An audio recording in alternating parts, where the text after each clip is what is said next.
ধর্মের আদি ইতিহাস হলো মানব সভ্যতার শুরু থেকে মানুষের আধ্যাত্মিক, নৈতিক এবং সামাজিক জীবনের বিকাশের একটি গুরুত্বপূর্ণ অংশ। মানুষের ধর্মীয় বিশ্বাসের উৎপত্তি এবং বিকাশের ইতিহাস প্রাচীনকাল থেকে শুরু হয়ে পরবর্তী সময়ে বিভিন্ন ধর্মীয় ঐতিহ্য, বিশ্বাস এবং অনুশীলনে রূপান্তরিত হয়েছে। ধর্মের ইতিহাসের প্রাথমিক পর্যায়গুলো সাধারণভাবে তিনটি ধাপে বিকশিত হয়েছে। প্রথমটি হলো অ্যানিমিজম, মানে প্রাকৃতিক ধর্মবিশ্বাস। দ্বিতীয়টি হলো পলিথেইজম, মানে বহু দেবতার উপাসনা। এবং তৃতীয়টি হলো মনোথেইজম, মানে এক ঈশ্বরের উপাসনা। এখন ধর্মের আদি ইতিহাসের এই তিনটি ধাপের মূল ঘটনাগুলো তুলে ধরার চেষ্টা করছি। প্রথমটি হলো অ্যানিমিজম, অর্থাৎ প্রাকৃতিক ধর্মবিশ্বাস। মানুষের ধর্মীয় বিশ্বাসের শুরু হয় প্রাকৃতিক শক্তির প্রতি শ্রদ্ধা ও ভয়ের মাধ্যমে।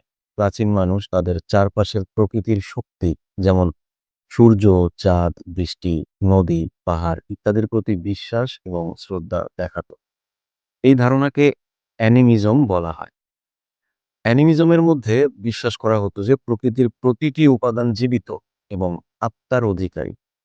মানুষ বিশ্বাস করত যে প্রকৃতির শক্তিগুলি তাদের জীবনের উপর প্রভাব ফেলতে পারে এবং সেই শক্তির প্রতি শ্রদ্ধা বা ভয়ের কারণে বিভিন্ন ধর্মীয় আচার অনুষ্ঠান পালিত হতো। এছাড়াও কিছু প্রাচীন সভ্যতায় জীবজন্তু বা গাছপালা খুব বিশেষভাবে পূজনীয় ছিল, যেমন গাছ বা প্রাণীদের মধ্যে আত্মা বা শক্তি বসবাস করে বলে ধারণা করা হতো। এই ধারণা ধর্মের শুরুর দিকের অঙ্গ ছিল, যা মানবিক চেতনা এবং আধ্যাত্মিকতার প্রথম রূপ। দ্বিতীয়টি হলো পলিথেইজম, অর্থাৎ বহু দেবতার উপাসনা। পলিথেইজম বা বহু দেবতার উপাসনা ছিল মানব ধর্মীয় বিশ্বাসের পরবর্তী ধাপ। প্রাচীন সভ্যতাগুলির মধ্যে বহু দেবতার উপাসনা ছিল এবং এটি ঐতিহ্যগত ধর্মবিশ্বাসে একটি প্রধান ভূমিকা পালন করেছিল।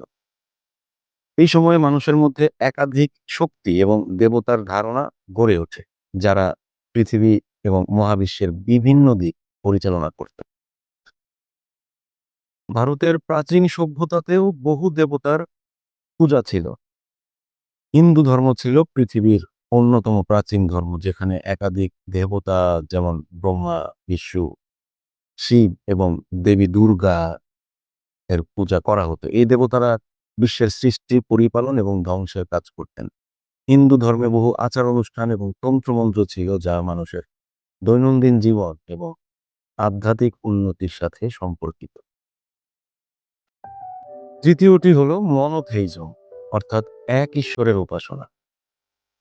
মনোথেইজম বা এক ঈশ্বরের উপাসনা মানব ধর্মীয় বিশ্বাসের পরবর্তী এবং গুরুত্বপূর্ণ ধাপ। এই ধারণায় বিশ্বাস করা হয় যে পৃথিবী এবং মহাবিশ্বের একমাত্র স্রষ্টা ঈশ্বর আছেন এবং তার ইচ্ছার প্রতি মানুষের পূর্ণ আনুগত্য থাকা উচিত। ইহুদি ধর্ম ছিল পৃথিবীর প্রথম মনোথেইস্ট ধর্ম। প্রাচীন ইহুদি সম্প্রদায়ের মধ্যে বিশ্বাস ছিল যে তাদের ঈশ্বর ইলাহ, যিনি তাদের মুক্তি দেবেন এবং তাদের জীবন পরিচালনা করবেন। মোসেস বা মুসা ছিলেন প্রথম পবিত্র নবী, যিনি ইহুদিদের এক ঈশ্বরের উপাসনা করার নির্দেশ দিয়েছিলেন। এরপর হলো খ্রিস্ট ধর্মের উত্থান। খ্রিস্ট ধর্ম ইহুদি ধর্মের পরবর্তী ধাপে আসে, যেখানে এক ঈশ্বরের উপাসনা এবং তার সন্তানের মাধ্যমে মানবজাতির মুক্তি লাভের ধারণা প্রচলিত হয়। খ্রিস্ট ধর্মের শিক্ষা অনুযায়ী ঈশ্বর পিতা, পুত্র এবং পবিত্র আত্মা, এই তিনটি আঙ্গিকের মধ্যে বিরাজিত। খ্রিস্ট ধর্মের প্রবর্তক যীশু খ্রিস্ট, যিনি মানব জাতির পাপের জন্য আত্মত্যাগ করেছিলেন এবং তার জীবন ও শিক্ষা খ্রিস্টান ধর্মের ভিত্তি স্থাপন করেছে। এরপর হলো ইসলাম ধর্মের উত্থান। ইসলাম ধর্ম এক ঈশ্বরের উপাসনার ধারণার উপর ভিত্তি করে গড়ে উঠেছে।